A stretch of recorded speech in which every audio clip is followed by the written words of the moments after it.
Hey guys, welcome to One On Move channel here. We're back again with Sekiro gameplay, Sekiro guide, Sekiro walkthrough. For those that wonder, if you guys want to check out my channel, I got a lot of guide on boss, guide on what to do certain things, and I actually talk about Shinobi tools as well, which is the best for you and everything. Now, if you guys looking forward to actually learn more about Sekiro and just kind of like use this channel as an archive, go ahead, because that's my intention as well, to make it an archive as we go and progress through these years. And for software, I keep on introducing new games in the future, and perhaps I even take all From Software games and put it in one channel and make it like a From Software special channel for you guys, so that you guys can just like watch perhaps the news. Maybe in the future I'll do that, more news about From Software, more gameplay like Elden Ring, Dark Souls and all of that. I don't know yet, but I think as far as I'm concerned, this channel might just go towards there and cover all kind of things that we can cover. Love you guys so much, and so we are going to continue with this gameplay walkthrough Hirata Estate, second part of Hirata Estates. So let's go. Okay, first thing after the sculpture, all you gotta do is just move towards here. You'll find yourself an arrow guy, archer guy, that will freaking shot arrows towards you. That's kind of like the team here going around Hirata Estate, fire arrow guy. And the next thing that you have to understand is that as you progress through here, you'll confront a mini boss, and that mini boss is a drunkard big guy mini boss.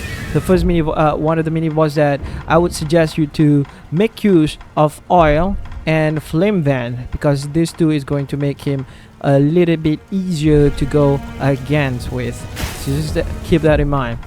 And of course, the next thing that you have you can make use of is your shuriken, because we are about to throw a bunch of shuriken to these guys at this site. As long as you follow my walkthrough, as long as you follow my guide, everything should be fine for you. No need to worry, because it surely be fine. Now, another thing about this game is that if you throw shuriken from a high vantage point, it's highly likely that none of the enemy will ever see you as you throw it. So the idea here is to jump right over there and throw shurikens towards one of the archer. We are going to get rid of the archer. You got two of the archer right over there, so we gotta get rid of the archer. So get your shuriken ready, throw it straight on, and that is done for one archer. And then we got another two archer. Fortunately, I fell there.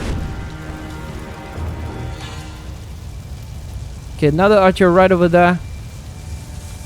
Again, same thing, throw, and done. Archer's done.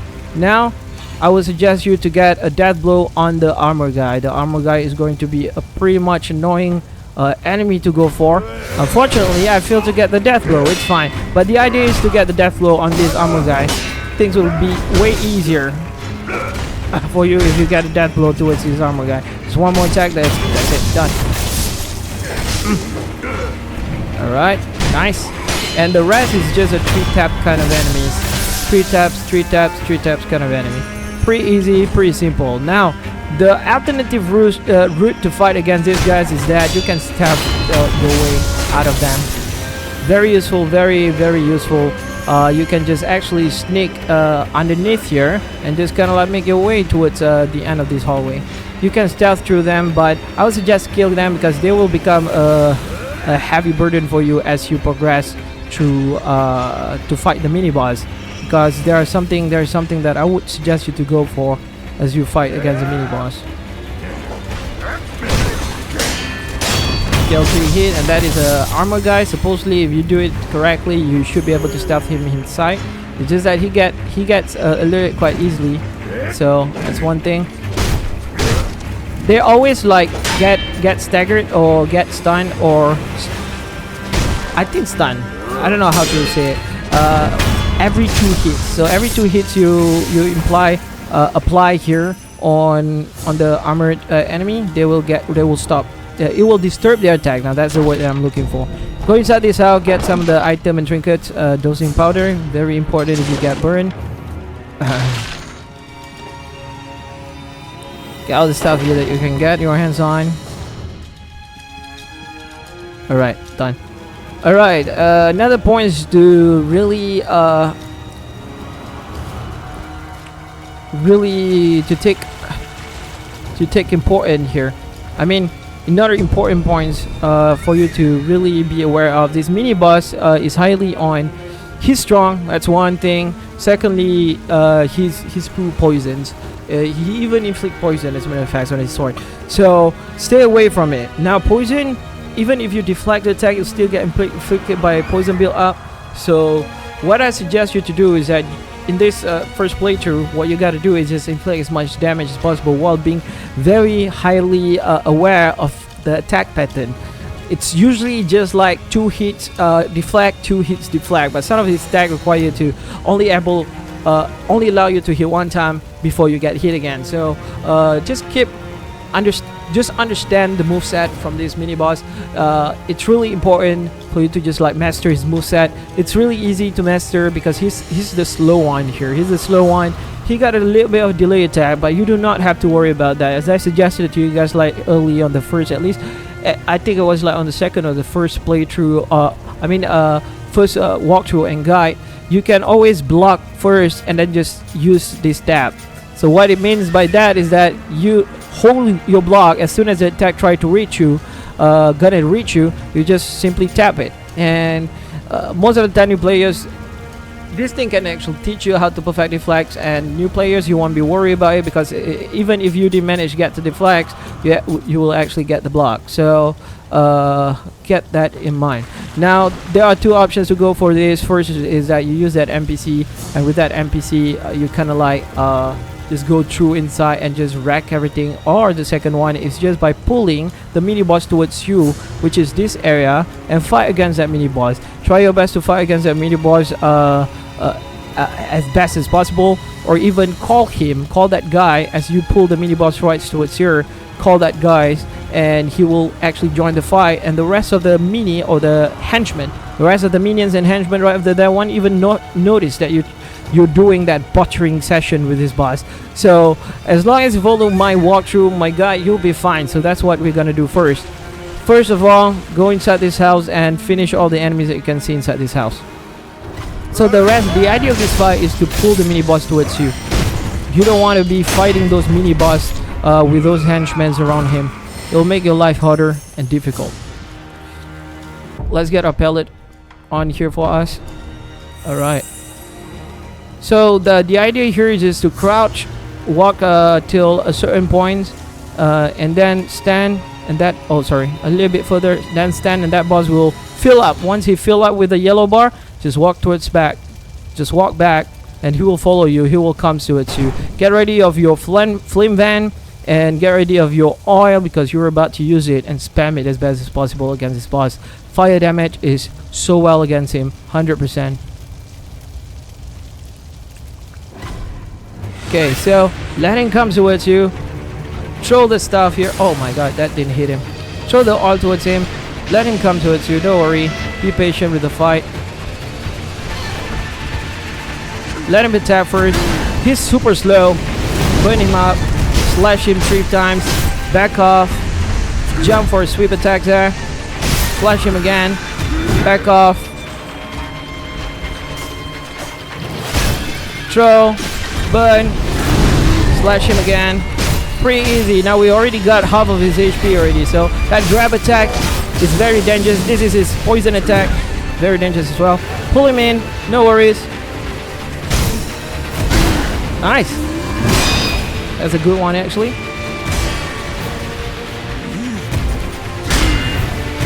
Nice. And use again, burn him up. Pretty easy, pretty simple. Jump. You can double kick there.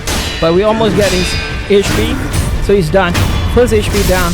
Now, the second part here, you can always do this. You can always pull him up towards you.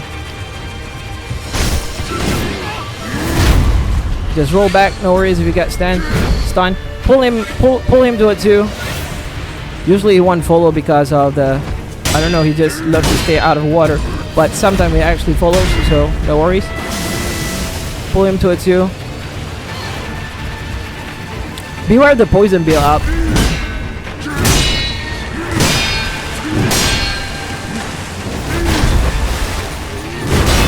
Alright. He's going towards you now. Okay, why I'm actually pulling him towards you? Because I want to get him. I I want to get the NPC there. So just pull him towards you.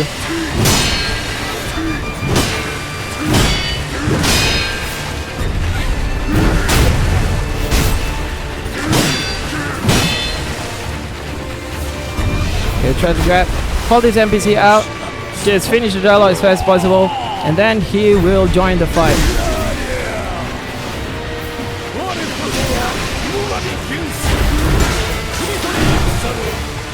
Put him up. So the idea here is as he attacks him, you attack him from the backside. As simple as that. But careful. So it's like literally a ganking here.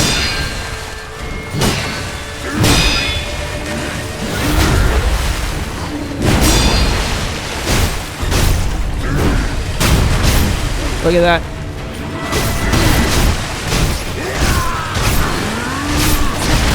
And he's done. Very easy, very simple. Just like that. As long as you roll on my guy, everything should be fine. You got another pair of beads out there.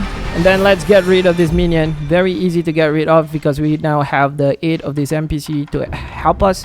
So where do you ask? Because there will be like two guards using the shield. And all of this guys is just like a 3-hit thing. You don't need to worry about that.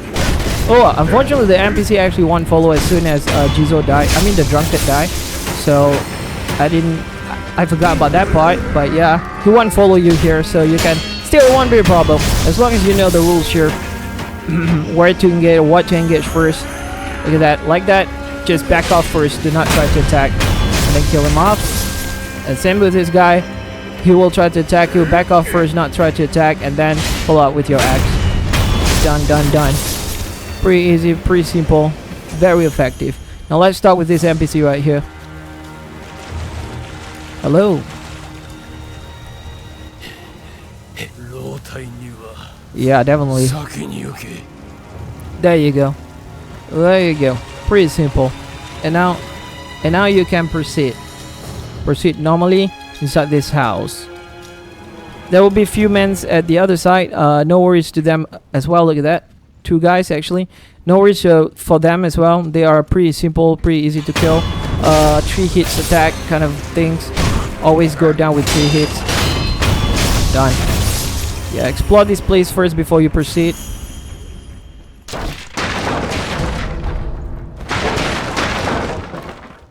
Dosing powder. I'm pretty sure there's nothing else here. And if that's the case, proceed towards here. Mibu Village of Soul. Balloon, not village. Mibu Balloon of Souls. Got more oil here. This is actually a hidden wall. So what happened here is that if you confront any kind of wall with a painting on it and that looks like suspiciously different than others, it's a hidden wall. So go inside here. Most hidden wall actually hide prayer beads, and prayer beads is really important upgrade materials, upgrade items that you need in order to upgrade your attributes. So it's really important for you to find this hidden wall. Now we got our next prayer bead. Now we got enough to actually upgrade our attributes. So that's what we are going to do before we actually proceed with the boss fight. That's gonna come later.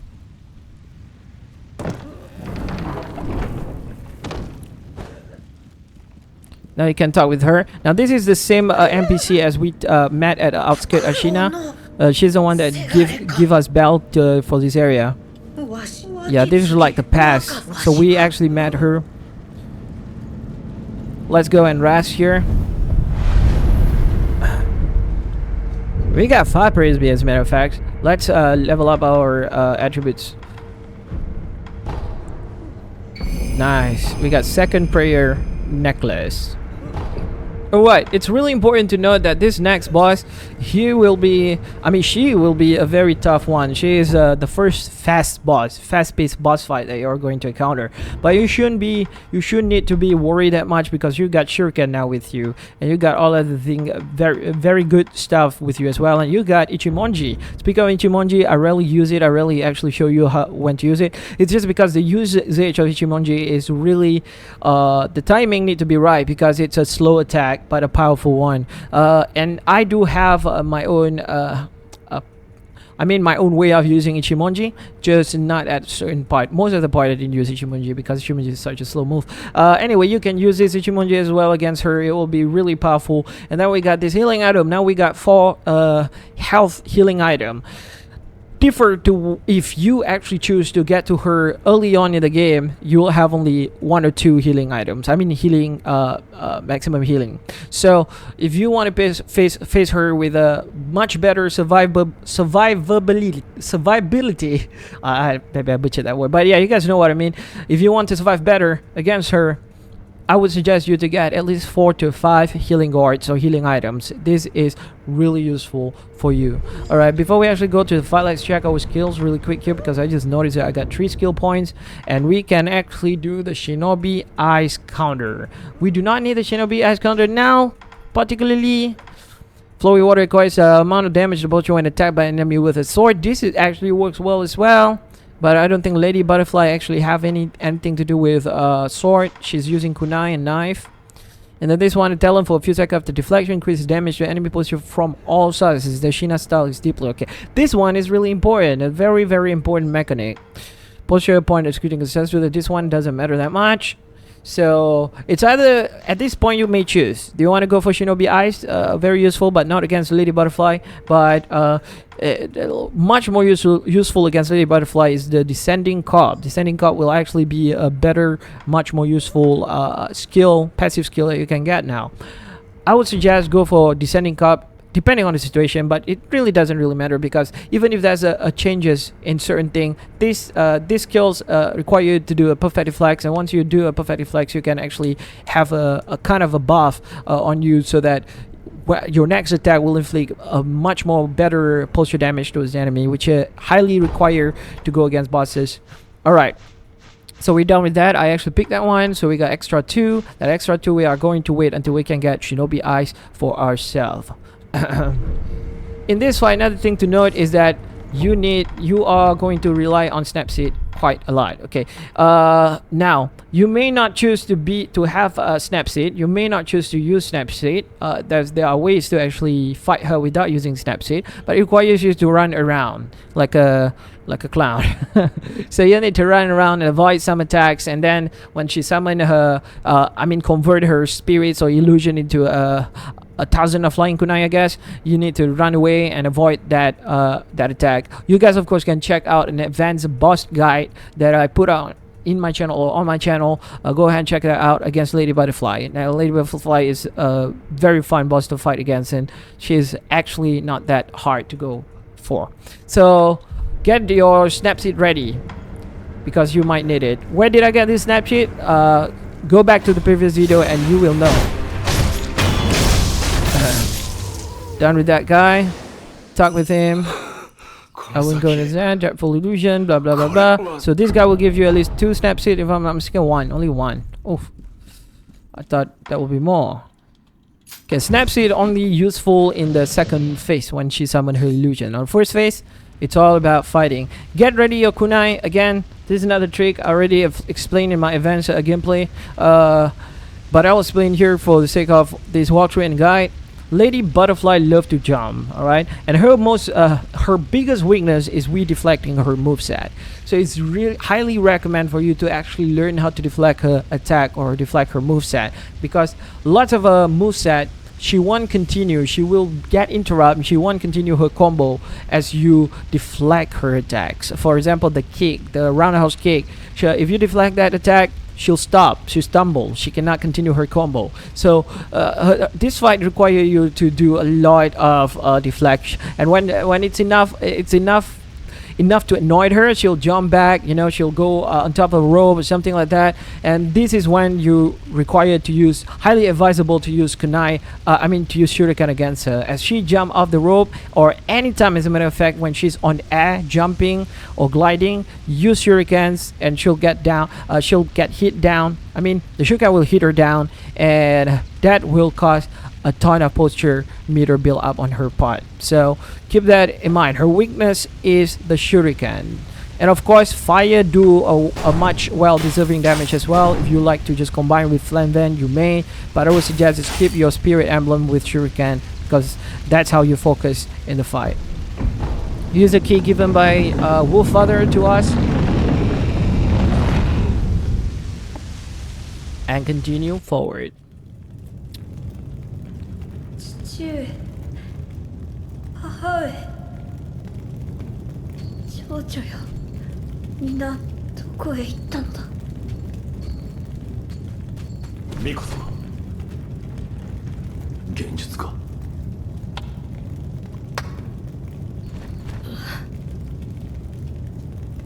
久しいな、フクロウのせがれよ。お嬢殿、言ってください。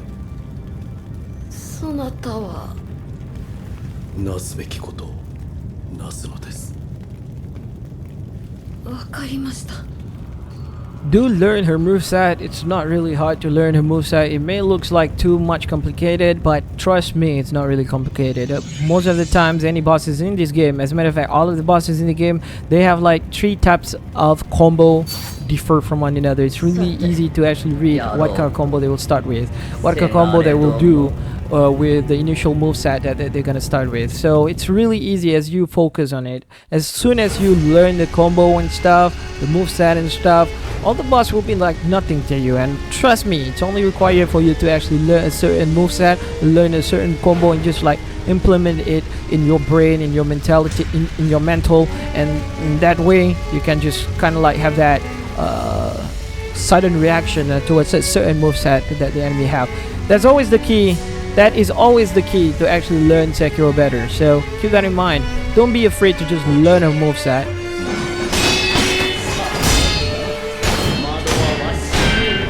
Yeah, just like that.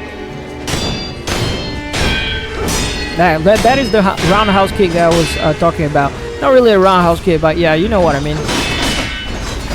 Now again, if you do not know how to deflect perfectly, you can always just tap the block first and then tap the button to get a perfect deflect. When she's up here, throw the shuriken just like that. If not, she'll grab you, or you can just move backwards. Either way can work. Look at that. Whenever she do that, swipe attacks, just jump over her. And we got our first kill on the first phase here. Done. Second phase, get ready your snap shit, because you may need to use it as soon as you damage her enough. So I would suggest always at this point, she'll jump down here. Get ready to Ichimonji your ass, because that's what I will usually do. There you go. Now, quickly call her illusion again. Snap the seat, I guess. It's snap shit anyway. Snap the seat and get ready to fight again. Okay, that kunai you have to avoid. You cannot block that kunai. It's an unavoidable kunai. Oh my! I think I just pressed my window.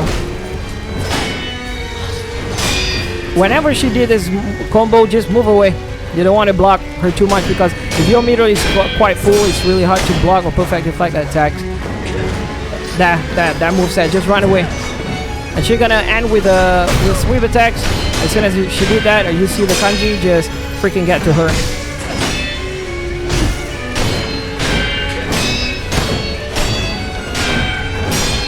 Just like that. Done. Nice.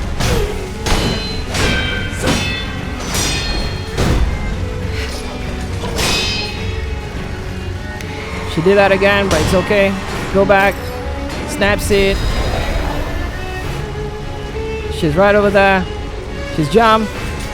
Oh, nope. Fortunately, I didn't get that one.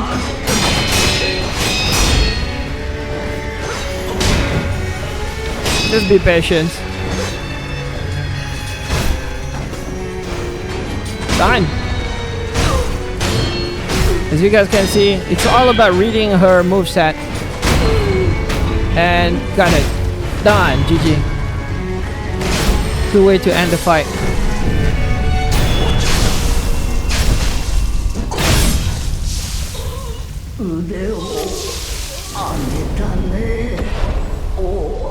It's not that I'm getting stronger, you're getting old, Lady Butterfly. Like literally, she's getting old because I'm starting to. It's kind of like everything is just a muscle memory at this point. And then you get a Sakura Droplet, a very good item to get one more slot for resurrections. And you can only apply that right after beating Genichiro.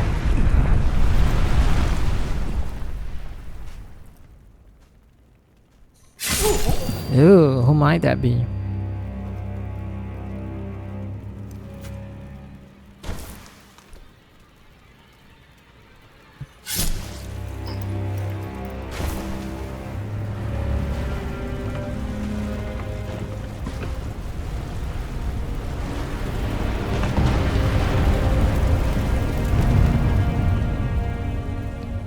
And we're done with Hirata Estate. This is only like the first version of Hirata Estate. That will be the second version of Hirata Estate. That only can be gained if you actually do enough eavesdropping. So yeah, I'll show you and I'll guide you towards that.